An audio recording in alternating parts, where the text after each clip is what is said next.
and other shades of green. Really, that's a rare bird and so beautiful.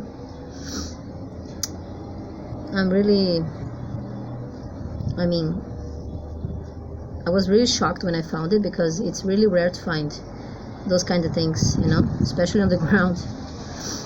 I found it at the park, at the same park that I go every day with my dogs. So I found it, and it's really beautiful, gorgeous colors, and that bird is really special. So I don't know if you guys can see all the colors. Really pretty. So sad little boy. Well, anyway, I think it was I don't know if it was the tail or the wing. Look how beautiful it is from the side.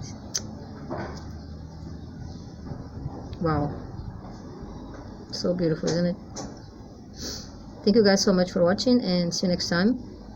And make sure to subscribe to watch more videos. I'm always finding something interesting to show you guys. Thank you. Bye bye.